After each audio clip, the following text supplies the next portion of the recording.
চাল আর কাঁকর আলাদা করা গেল না, তার জন্য অন্নহারা হয়ে গেলেন 25,752 জন। 2016 সালের এসএসসি নিয়োগ দুর্নীতি মামলায় সুপ্রিম কোর্টের ঐতিহাসিক রায়ে বাতিল হয়ে গেল প্রায় 26,000 চাকরি।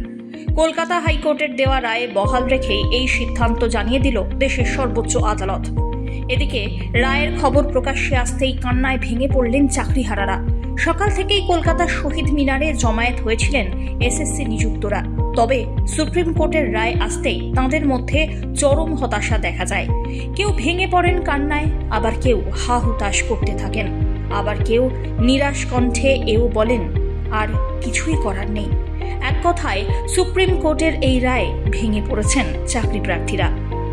সুপ্রিম কোর্ট স্পষ্ট জানিয়ে দিয়েছে, দুর্নীতির মাত্রা এতটাই ব্যাপক যে যোগ্য এবং অযোগ্যদের আলাদা করা সম্ভব হয়নি। তাই সম্পূর্ণ প্যানেল বাতিল করা ছাড়া আর কোনো উপায় নেই। একই সঙ্গে গত 4 বছরের বেতন ফেরত দিতে হবে চাকরিহারাদের। এদিন এমনই নির্দেশ দিয়েছেন প্রধান বিচারপতি খান্না এবং বিচারপতি সঞ্জয় কুমারের বেঞ্চ। এই মামলা সংক্রান্ত বিষয়ে ফেব্রুয়ারিতেই শুনানি শেষ করে রায় ঘোষণা স্থগিত রেখেছিল আদালত। অবশেষে বৃহস্পতিবার সেই রায় ঘোষণা করে দিল দেশের শীর্ষ আদালত। এদিনের সুপ্রিম রায় আরও কি বলা হয়েছে?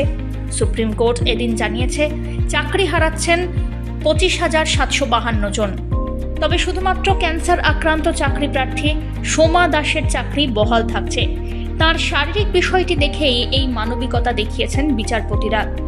একই সঙ্গে 3 মাসের মধ্যে নতুন করে নিয়োগ প্রক্রিয়া শুরু করতে হবে। তার জন্য এই 26,000 চাকরিহারারা অর্থাৎ যোগ্য অযোগ্যরা যারা পরীক্ষায় বসতে ইচ্ছুক তারা পরীক্ষায় বসতে পারবেন। সেক্ষেত্রে বয়সের কোনো ঊর্ধ্ব সীমা থাকছে না, সকলেই পরীক্ষায় বসতে পারবেন। 2016 থেকে 2025 মাঝখানে কেটে গিয়েছে 9টা বছর। এতগুলো বছরে অনেকে চাকরি করেছেন, আবার অনেক যোগ্য চাকরি প্রার্থী নিয়োগের দাবিতে দিন রাত আন্দোলন করে চলেছেন। কিন্তু দুই তরফেই এদের নিরাশার সুর। এতদিনের বেতন ফেরত দেবেন কি করে? চাকরি হারিয়ে সংসার চালাবেনই বা কিভাবে? এমন হাজার একটা প্রশ্ন ভিড় করছে তাদের মাথায়।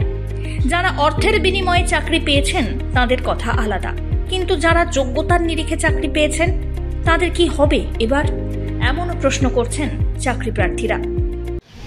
আমরা গভীরভাবে আশাহত এবং মর্মাহত। এটা চূড়ান্ত একটা অমানবিক রায়।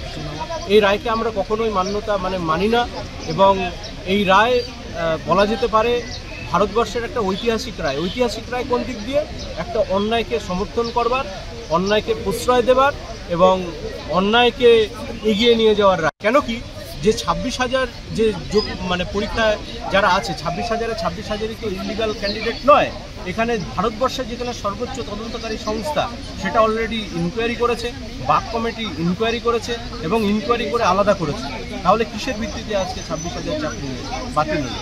আর যদি দায়ী হয়েই থাকে তাহলে তো তারা দায়ী যারা পরীক্ষাটা নিয়েছিল। West Bengal school service commission, সেই কমিশন নিজে ব্যর্থ নিতে। আমরা তো ব্যর্থ নই, আমরা অযোগ্য নই। তাহলে যারা ওই চাকরি নিয়েছে, যারা সিলেকশন প্রসেসে ছিল, ব্যর্থ তারা সঠিকভাবে নিতে পারেনি। সুতরাং চাকরি গেলে তো তাদের চাকরি দেওয়া উচিত। উনি কি জানতেন না? সত্যি কথা বলুন তো, এই রাজ্যে আমাদের একটা পাতা নড়ে না ওনার অগোচরে। উনি জানতেন না যে এইসব জিনিসগুলো হচ্ছে? শিক্ষামন্ত্রীর বাড়িতে টাকা পাওয়া যাচ্ছে, লজ্জার বিষয়। কতটা লজ্জার বিষয় এটা? হ্যাঁ, লজ্জা করে না? ওকে তো 7 বার ফাঁসি দেওয়া উচিত ছিল। জেলে কি করছে ও? বেঁচে আছে কেন এখনো? কি শাস্তি হয়েছে? ও জেলটা ওর জন্য উপযুক্ত জায়গা নয়। উনি জানতেন না এই এত দুর্নীতি হলো কি করে? উনার প্রশ্রয় ছাড়া কি হয়েছে? তাহলে আমরা কি করবো? বাচ্চাগুলোকে এখন তো জানি না ওদের সামনে কি করে ফেস করবে। বলুন তো, অন্যায় না করে এরকম পরিস্থিতিতে কেমন লাগে? আমি জানি না আপনারা ফিল করতে পারছেন কিনা, বাট আমি জানি না ওদের সামনে গিয়ে কিভাবে দাঁড়াবো। আমি ইভেন বাড়িতেও ফিরতে পারবো না, আমি জানি না কোথায় যাবো। স্বাভাবিকভাবেই এক রাশ হতাশা এই মুহূর্তে ঘিরে ধরেছে চাকরিহারাদের। স্বাভাবিকভাবেই এসএসসির পুরো প্যানেল বাতিল হতেই হতাশার পাহাড় নেমে এসেছে চাকরিহারা এবং চাকরি প্রার্থীদের জীবনে। সকলেই জানতে চাইছেন এই পরিস্থিতির জন্য আসলে দায় ঠিক কার? Bureau report, one India Bangla.